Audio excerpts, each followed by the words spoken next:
Okay, so this one we're looking at one of the highly cited exercise games focused on weight loss in adolescents in the US. And so, Sha, I'll hand over to you. Okay. It should come up on there. Why have we not got? 53 sites highly cited. Is 53 sites highly cited? Well, for reasonably cited, reasonably well cited in this particular area of exergaming.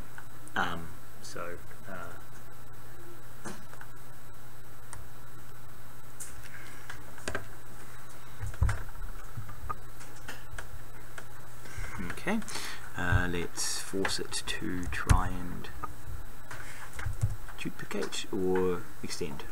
How about we go duplicate? And there we go. And yep, that's we'll grab that one and make that full size, and then go back to there, and then you're away. So we're talking about adolescents extra gaming play for weight loss and psychosocial improvement. It's a controlled physical activity intervention. So overall, the focus of this paper is on weight loss and psychosocial changes during the cooperative versus the competitive extra gameplay. For cooperative gameplay, the participants have to work together with a peer together to gain a point.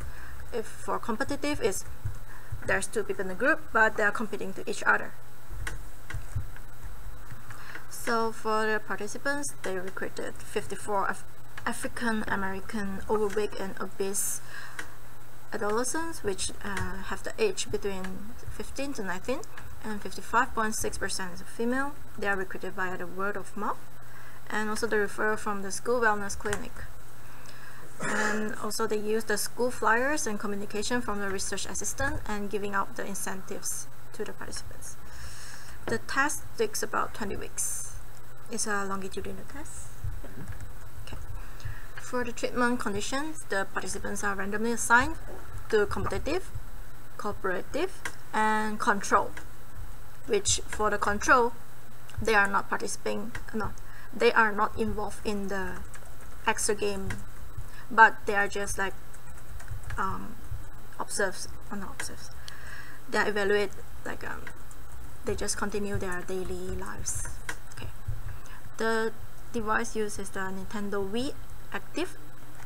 The exit games took about 30 to 60 minutes for every school days for up to 7 months.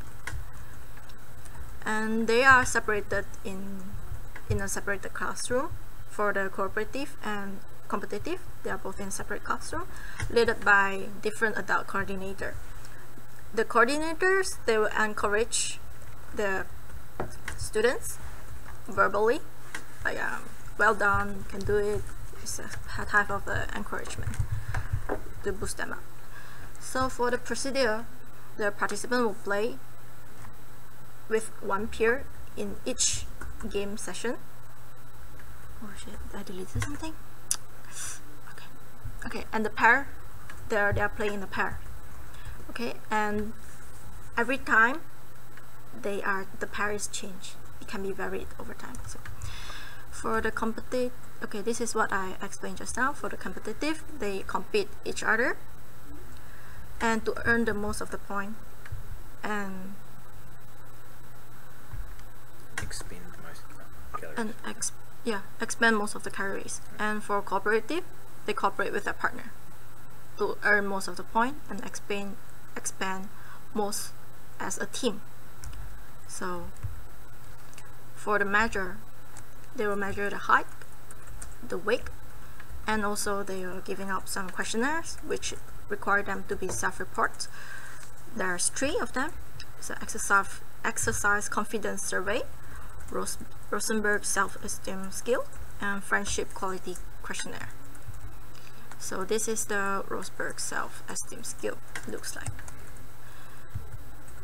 And in the discussion part, they claim that cooperative exogame lose more weight than the control group because it fosters the team bond, like working in a team, like encourage each other. So work well. But for the competitive exit game, did not lose weight. They claim that it may be too challenging and not rewarding enough due to individual competition. And the participants also, for some who dislike the individual competition experience, they have negative mood during the gameplay. And competitive exit game play competitive exit game play produce more caloric expenditure for cooperative exit game, weight loss with social components. And they said that the adolescents lose weight is more likely to have high initial level of peer support. This is based on the results that they collected, saying that cooperative exit game lose more weight, and no relationship between initial level of self-efficacy or self-esteem and lost weight, and there's no sex difference in lost weight as well. So there are some critics on this. They are missing of the parents' consent, and is it the significance of the choice of the questionnaire? Is it valid to be used in the tests? Yeah. Okay, thank you. Good. Thank you for the presentation. Right, and we can actually move around. Okay, so discussion on this paper. So they talk about the Wii Active game. There's not really any games called the Wii Active game. It's called EA Sports Active. Yes. They probably would want to actually have a right name for it in the paper. It helps to search and find and discuss. Because they made it seem like this was developed by Nintendo of America in the paper, but it was developed by EA, so unpublished. So. Yeah, so it just happens to be it's a game that's on the Wii. It's not the first party Nintendo. Yep. Might be that they actually mentioned this in the report and I just missed it. But when they said that, it might be because it was too difficult. There were people who were guiding them through these exercises. Like, could they build under this claim? Sort of like, is that mentioned? I don't remember that being mentioned in the report, because if you had people, not the peers, but you had people who were in to observe that the actions or the activities were actually being done, then they could, ask them if they observed something that seemed like, no, for instance, in this pair, this guy's always winning, and this guy doesn't seem to be giving his best for some reason. So I think what you find is that would depend on the instructions given to the assistants, right?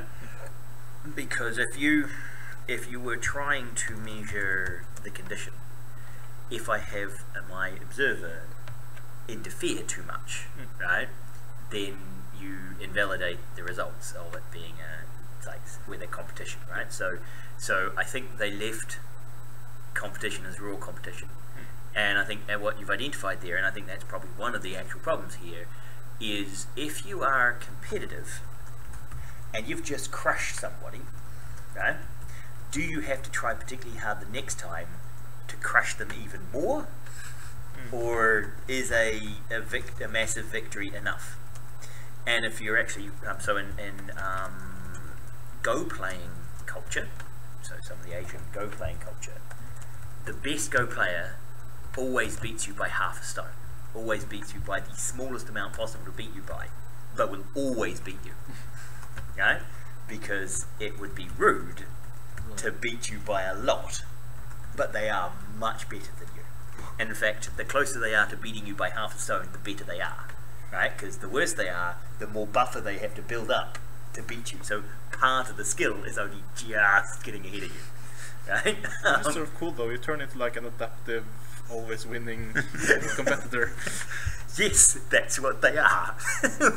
So, and it's the culture around that's how you're supposed to, like, that's a sign of true mastery, is not crushing your opponent, but barely beating them, but always barely beating them.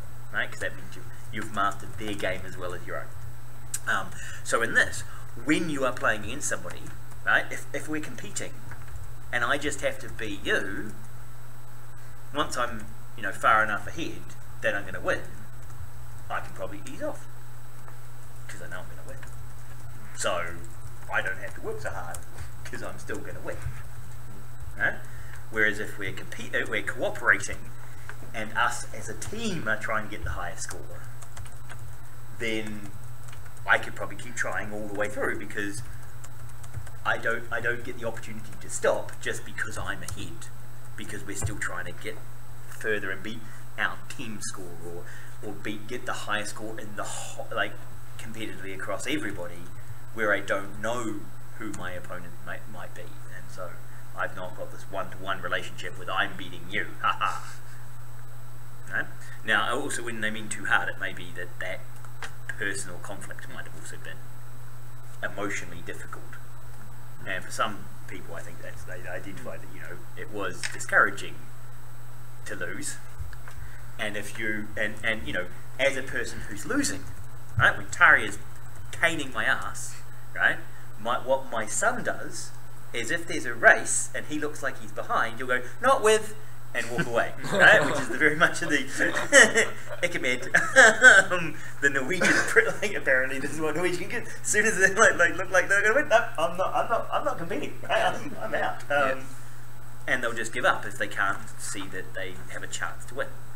And if you're doing an exa game, giving up on exercising because you're not going to win probably doesn't lead to a lot of weight loss. In fact, it might lead to weight gain. Also, can 1 kilo and 65 considered as significant to lose weight? Because I can gain and lose 1 kilo per night. Okay, so significance. There's two parts of the word significance, and this is something that always traps people whenever we talk about, as scientists, our job. How we talk about significance, we need to be much better at it, because the difference between statistical significance and significantly different, right? So often when you see something is there is a significant difference between these two. Usually in an academic paper, what they mean is a measurable difference, and it's statistically significantly measurable. Which means, so the analogy I use is if I have a machine that produces bolts, factory bolts, right, and it produces them exactly 125 grams all the time, right? So I measure every one of them, and every time it's 125 grams, right? And then I say, okay, I know I can save some weight by increasing the number of spirals up and shaving off more of the stem and remelting that wire, right? So instead of having a solid block and then a shaved block, I'll shave the whole lot up, and it now is 123 grams rather than 125 grams. So I say 2 grams. Is that a significant saving? Maybe not. Is it statistically significant? Certainly is, right? Because it used to be 125 with a variation of 0.01 of a gram. And now it's 123 with a variation of 0.01 of a gram, which means I can definitely tell what are the new nuts and what were the old nuts. So that's significantly different. It's a difference versus importance. Yes. Or measurability. Yeah. So it's measurably different. When they use the word significant difference in scientific journals, they usually measurable difference rather than actually an importance of the difference. How? As you say, 1 kilogram out of 60, probably that's not necessarily emotionally significant to you and me, but is it measurably different? And they might be, oh yes, we were able to show that this wasn't, or there was less than 5% chance that the difference was created by the random sampling we did. Right, because that's what significance often means, is that there's a less than 5% chance, that's the p equals 0.05 rather, there's a less than 5% chance that this happened because I randomly sampled and just happened to find out that this particular day everyone was lighter, right? So, you know, because it could be that... Because of the moon. Yeah, well, you know, because in one I measured you all in the afternoon, and the other day I measured you all in the morning, and, you know, yes, if I measure you all in the morning, you might actually be statistically lighter than you are in the afternoon. This is actually kind of, I know this to be true. Actually, my supervisor at Otago said this was one of the crazy things for him is one of the more recent results on rat studies is that rats' ability to learn changes significantly during the day. So they learn in the morning much more easily than they learn in the afternoon. Which means, for all the studies, they should tell you what time of day they were doing the experiments.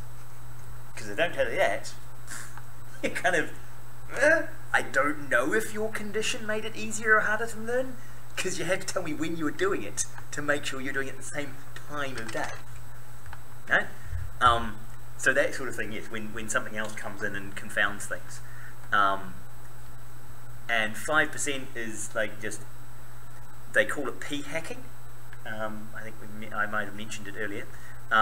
So there is a, if you go, you can look up p-hacking in science, and it's where you get a result of like 0.06 or 0.07, and so you go back and reanalyze it by excluding some of the cases for whatever reason you can find until you get it below 0.05. You get 0.049. You go, woohoo! I've now got a significant result.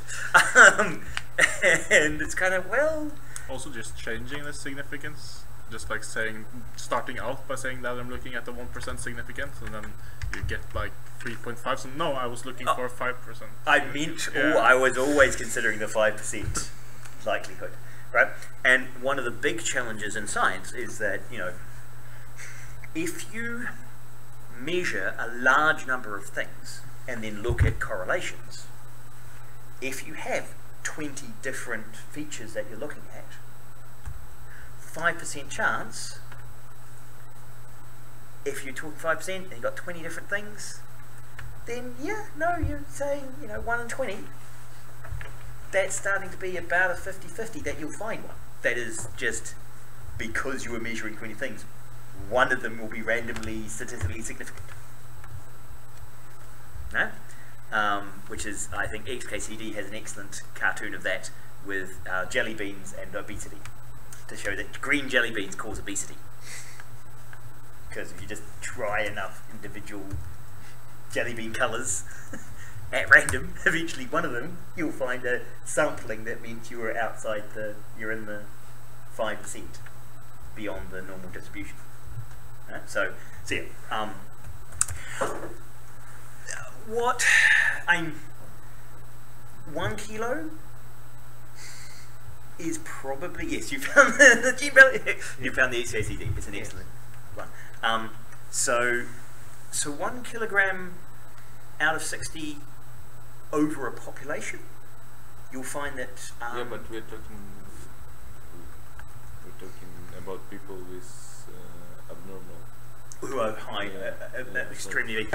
What you'll find is that public health people will talk about rate changes and rate changes in health over time and overweight, and so they'll do statistics and say, well, if we could decrease these million people, right, who are obese by 1 kilogram on average across their entire population, we could save, you know, 50 or like 5,000 cases of type 2 diabetes. Because normally there'd be like 35,000, we could go down to 30,000 if we can get all of these population to decrease by 1, because we look at the curve and where diabetes happens in the curve, and so yeah, they basically just go back into the stats and hope. And what you find is that probably a 1 kilo average means that some people had lost significant weight and now were actually far healthier, and so those were the ones who would decrease the stats, right? And some people were the same, or some people got heavier. So yeah, what I find interesting is also, can you extract who benefited, right? because here they're doing competitive versus cooperative, but they don't then narrow it down and say, well, maybe there's a subpopulation who really benefit from competitive play. Right? It may be bad for the average, right? But what if what's actually happened is instead of, you know, the average being like this and it didn't move, they didn't lose weight. What could have happened is maybe for 70% of people they gained a little bit of weight, and for 30% of people they lost a lot of weight, because those are the people who really like competition and are engaged with competition and get like that. That's what motivates them. And so when you just do the normalization across the entire population, you go, well, they didn't really seem to lose any weight. But if you dug into the data, you might find there'd be a subpopulation who were really engaged and lost a lot of weight, and the rest of the population, it turned them off, and so they gained a little bit of weight. You average out, no change. Doesn't mean there was no change, it just means the average centre didn't move. And you know, that's always a problem with these studies. Yep. Other thoughts? Well, one thing I would like to see is that, because I know that BMI is a quite controversial way of measuring obesity, because it doesn't differentiate between muscles and fat. And It's true. they only looked at, I didn't see, at least in the not methodology, but the method on the measures chapter, they were not looking at the fat percentages, they were just looking at the weight and height. So there can be some problems. So for instance, when you talked about the groups, so that, let's say that some of them was high in weight but had a lot less fat, then they would not gain a noticeable Weight loss compared to others, because they don't have that much fat to expend. Yeah. So that's something I thought was a bit shallow. Can I just ask if that's so a counterpoint to that? Is that really, like, it's a valid, I feel it's a valid criticism, but at the same time you know who you're sort of getting in, like how high is the chance that you are getting a participant in that sort of is the one person that is among the group that sort of proves the controversial points behind BMI? Like, what's the chance of getting the guy who has more muscles, or recruiting the guy that has more muscles than fat to this study? Well, it doesn't have to be that a highly trained that's for some reason is has a BMI with the obese, but rather than it can be. At least when I was have been looking at it earlier, because I have some self-esteem issues, so I'd like to check my BMI, or I'd like to do it before when I was younger. Yeah. So not anymore. So like, I kind of agree that it's a problem, but at the same time, also like it's not really an issue. Well, okay, so the meta level discussion here is what are the appropriate measurements, right? And I think that's the valid discussion, right? And BMI does have some controversy around it.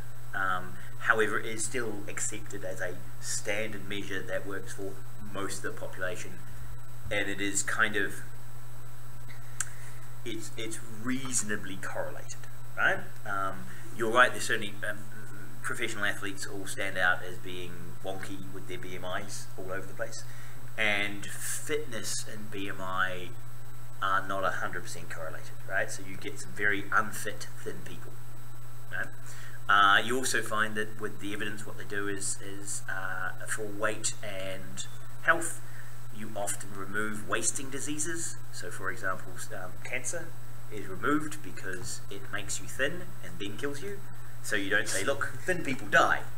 Yeah, well, they were thin because they had cancer. When they got cancer, they were normal weight. And so you can't just blame the thinness on the dying, right?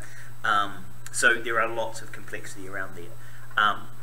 For this particular subpopulation, because these were obese, and they were recruited as being high BMI, and had people looking at them and saying, well, you know, you're high BMI not because you're an elite athlete, but because you are overweight. You also would expect weight loss without significant muscle gain to compensate for it, right? However, you're completely correct. In the normal population, often you'll have an initial weight loss, and then the weight loss will be balanced by muscle gain for a while, and so you'll plateau even though you're getting fitter and you're losing body fat. So you're doing the right things, but your BMI isn't changing, and so you lose motivation and you lose engagement and things like that. So one of the things that they do gamification is to try and get you over that slump, is to get you over the, I know your BMI isn't changing at the moment, don't focus on the BMI, focus on the game. Right? And here it's focus on beating Target. Right? And it's kind of, you know, that might not be the best way for me to focus on how I lose weight, is by making sure at least I'm thinner than Target. I mean, if that's my only motivation, I could just give him donuts and go, woohoo, I win. Yes, please. So the competitive nature of that could be also partly why it didn't work. Whereas cooperatively, if we have to lose weight together, and I get points if Target loses weight, I'm going to go around to her house and steal all his donuts and throw them in the bin. And then see if he's willing to pull them out of the bin. I don't know how desperate he is for the donuts, but yeah. So no, it is kind of looking at competition and cooperation. Though I think it's a bit more, well, because you paired them up, I still think there probably was competition between peers. Right? And so I don't think it's quite as clean as they suggest in cooperation versus competition. I think it's a more mixed thing, but I think it does sort of tell about that very personal me versus you competition, and that might not be useful. Okay, other comments? Well, just some numbers, because when they looked at the timeline, so what I found funny was that the 10-week had a standard deviation of 46 days. So it would be close to, so the max there, so the way I interpreted it was that the max there was close to, was started close on the 20 days, which was more that they measured someone in 15 weeks rather than 10, so it seemed like that was quite a big gap in the measuring. Yes. And so again, because they're using a normal distribution, right? If it was an actual normal distribution, you would expect most people to be tested at the center and then have a variation going away from that based on, you know, randomness of some kind, a normally distributed randomness. However, it probably more relates to they visited one group of people on after 10 weeks, one group of people after 12 weeks, one group of people after 15 weeks, right? Yeah. And so you don't get a normal distribution, you get a block here, a block there, and a block there. And then you can measure that and assume normality, and it will try and draw a curve over that and do the, well, okay, you've got these two things lying out here, therefore my standard deviation has to be large enough to place those two blocks within the probability curve, which stretches my standard deviation out. So it kind of makes it look wider than it actually is because of this block-like nature that they've done sampling, right? So it's, and this is another example of where you're reporting kind of, I think, using stats and reporting the stats might mislead, because it's not that you were, you know, rolling a dice to decide to randomly sample this person. It's more likely that, oh, we went and visited this school on this day, we went and visited this school on this day. Some were after 10, some were after 15, right? And they may not have had anybody after like 12 and a half, right? So there's nobody was sampled at the mean. And when I just take those two numbers and run the stats and say standard deviation, it gives me this bell curve shape. And it suggests that, you know, 5% of people were tested after 8 weeks. And it's kind of, no, nobody was tested. They're either 10 or 15. That was the limit case. But because I reported the normal distribution, it kind of implies this thing that's not true.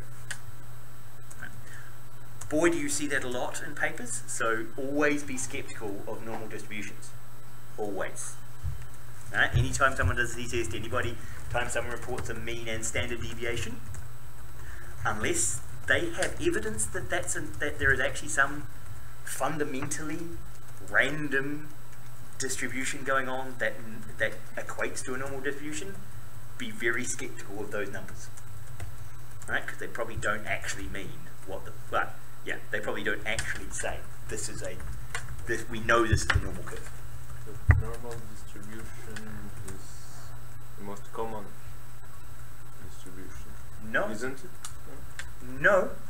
Normal distribution is the most commonly used assumption, right? But if you look at the world, there are some some measurable things follow normal distributions, right? But very few follow perfect normal distributions, right? Because of course a perfect normal distribution keeps having probability of things occurring all the way down the curve, right? Because it's a normal distribution. Most things have a lower limit, right?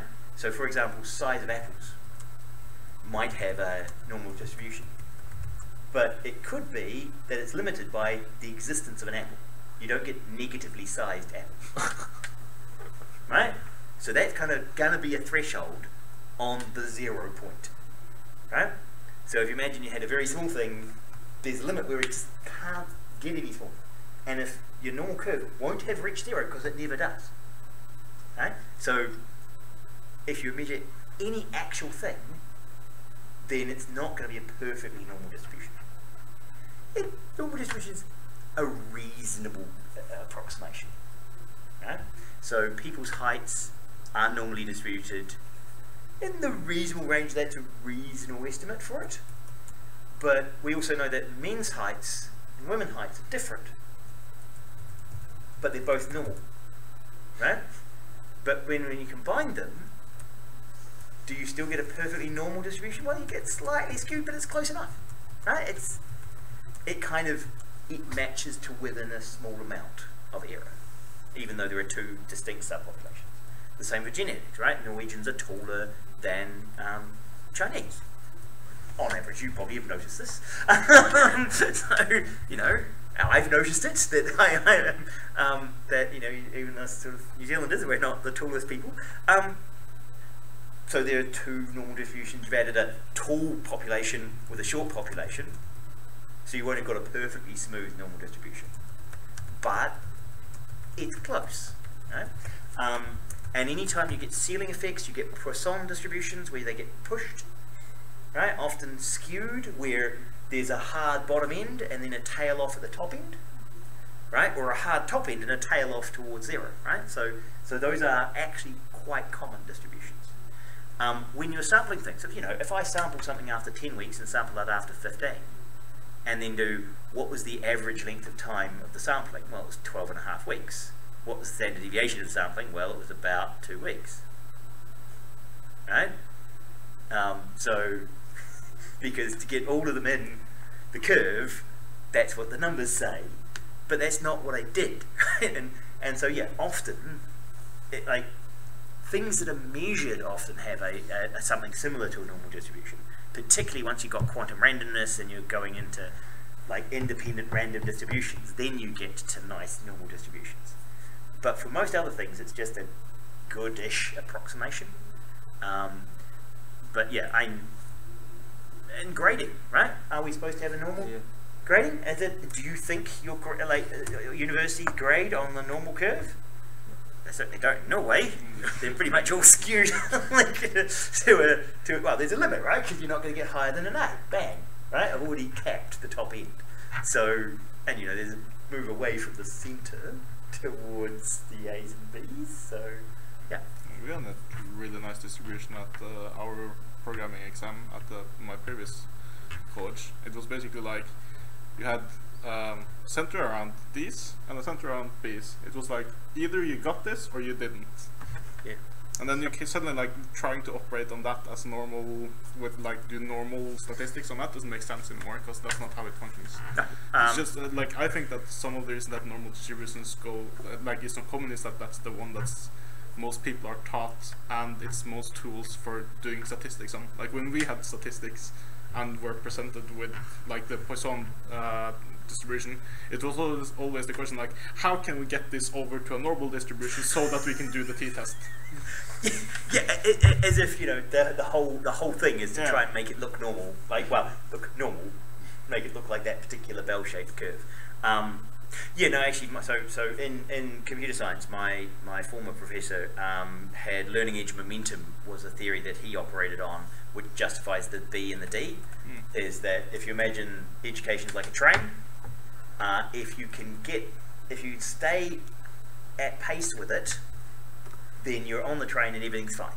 As soon as you get off it, because it's already moved forward and it's building constantly on previous knowledge, you fall slightly behind and then you fall all the way behind, right? Because everything just keeps building, and even though you might only be 1% slower, right, or 1% longer for you to learn something, there's this point at which these people fall off, these people just stay on, and then you get these two distributions. And yeah, it's no longer normal. So be very skeptical of normal distributions, and yes, you have to be skeptical of the t-test. I often use the Wilcox and signed rank tests. There are a whole bunch of other statistical tests you can do to compare two populations without having to assume that they're normally distributed. Other thoughts on this? So, but you know, this found that, you know, if you encourage people to play an extra game, a Wii game, they can lose weight, particularly if they're working together. So, exit games can be effective.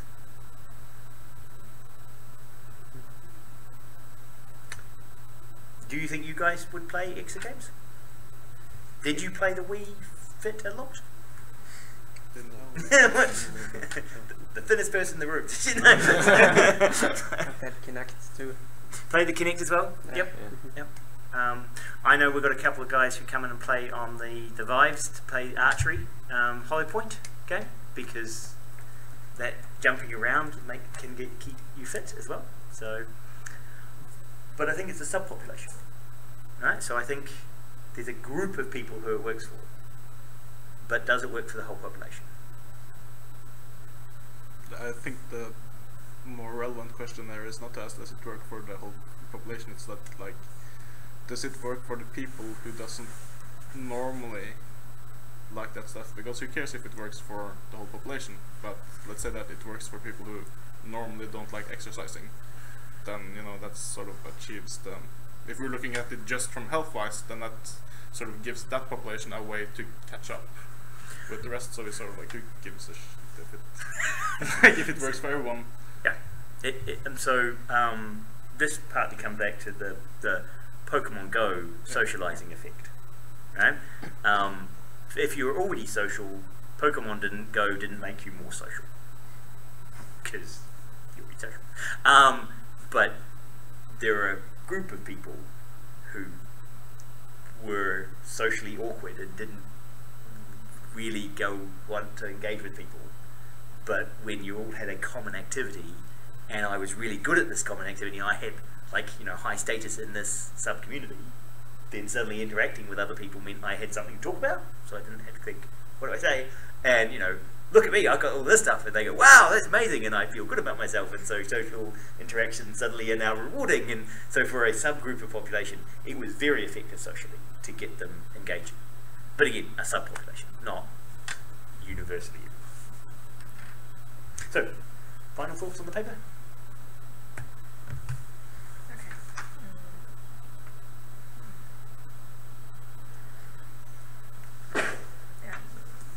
They said that for the competitive, they have higher caloric score, but why is the weight is not going down?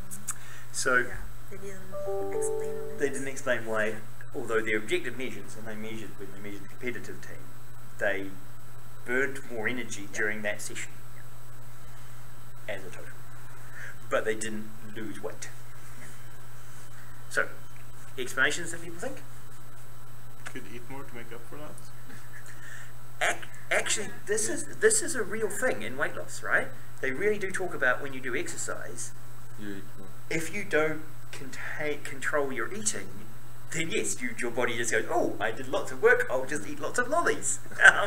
And so, yes, and also for weight loss, they have many factors like diet and your lifestyle and your mood. I don't know. Maybe. So one of the interesting things I've seen is also the after effects. So another research, right, where they talk about you see that they did this with VR. They put people on treadmills and they put them in VR with a mirror on their avatar. And so for some of them, they start with an overweight version of their avatar, and then while they ran, made the avatar smaller. Right, so you could see yourself getting thinner by running on the treadmill. Right, and so like super effective running. Right, look, I can see myself getting thinner. This is really amazing. Right, so you make your VR avatar smaller, and then they tested those people, and like they did a test on how much exercise they were doing later, and the people whose avatar had got thinner while they ran were more likely to do other outside exercise. Of course, you're seeing results. I mean, that's why it's awesome to train for like the first 4 weeks. Because you actually start. Yeah, it's like every time you show up to work out, you're like doubling what you're lifting. Yes, it's going, wow, I can lift more in this week than I could last week. And then suddenly you like you hit the peak, and it's like, yeah, I'm not upping this for like another 4 months. That's just boring. Yeah, so you lose. So yeah, but by creating like massive thing, you can affect people's outside. So outside activities. So what might be happening here is, of course, although if I'm competing with Tario, right, and we're both expending lots of energy, I'm trying to beat him, and then I lose. I go, asshole, and then go and eat lots of pizza and feel really bad about myself for the next week.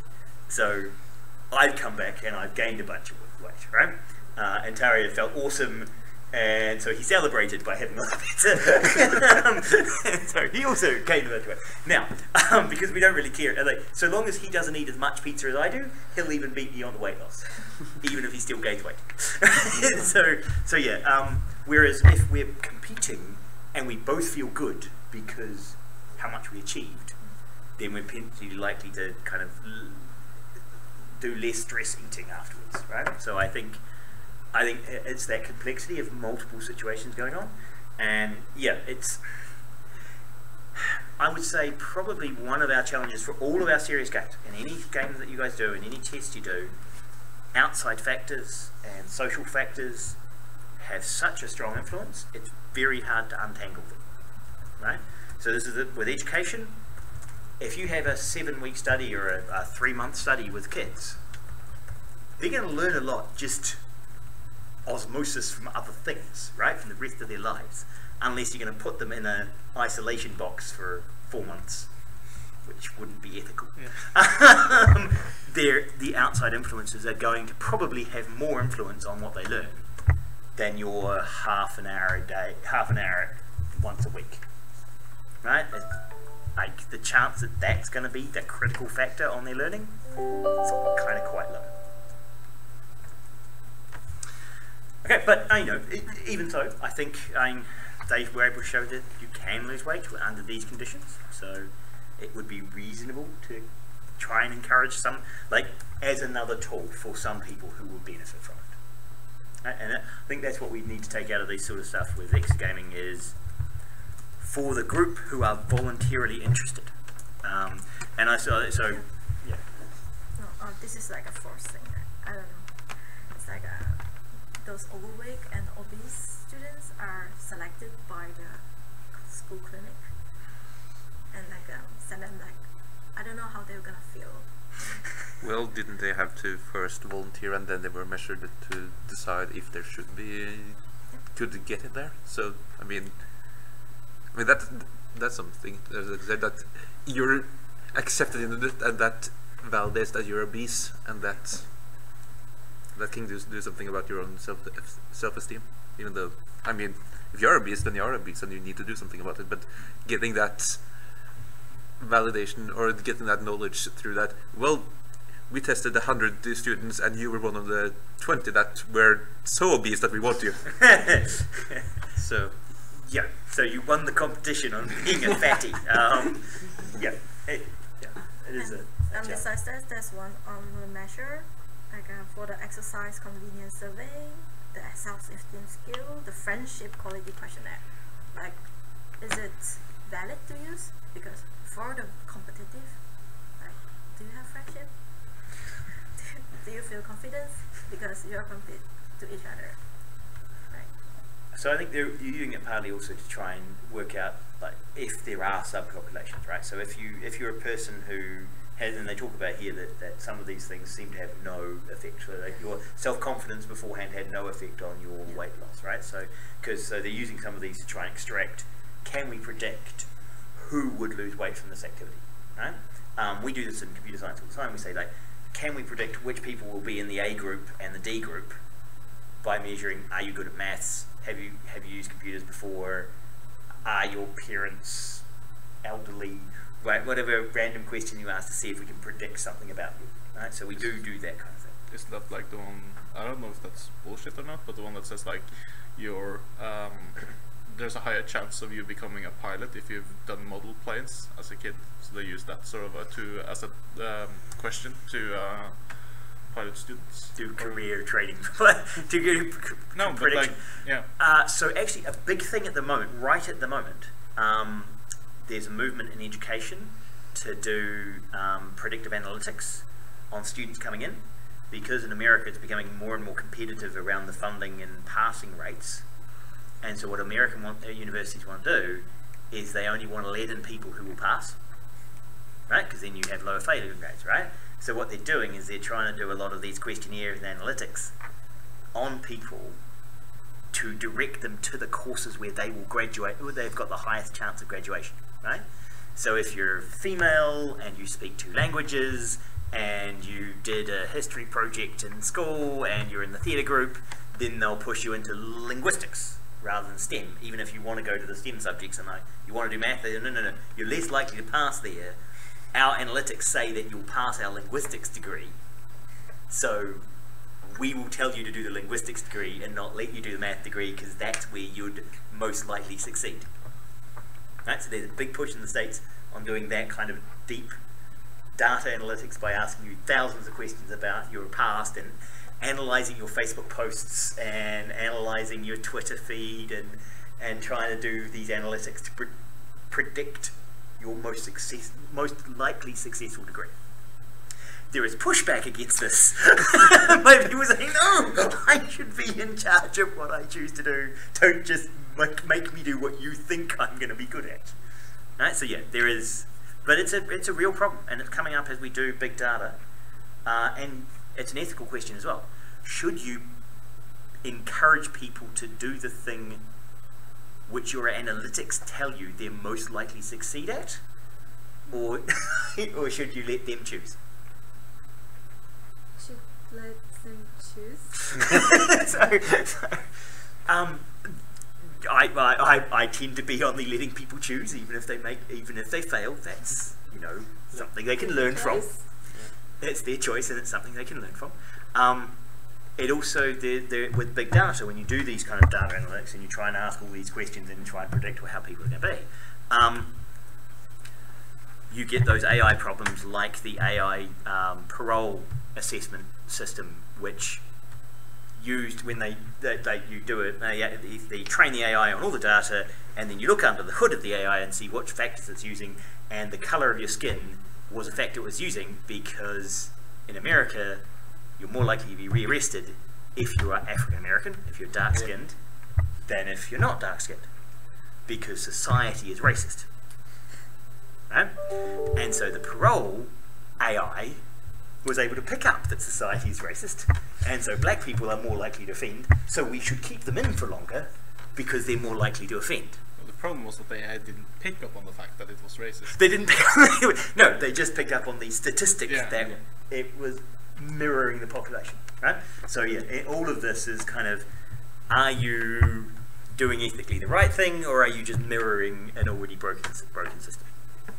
So yeah, and yeah, I think normally distributing things and just kind of taking an overview from too far away, you lose that granularity, you lose the understanding of what's going on. Yes? just sort of point Yep. on that. But I saw an interesting tweet the other day saying whether or not the Cambridge, I'll stop the streaming. Cambridge Analytics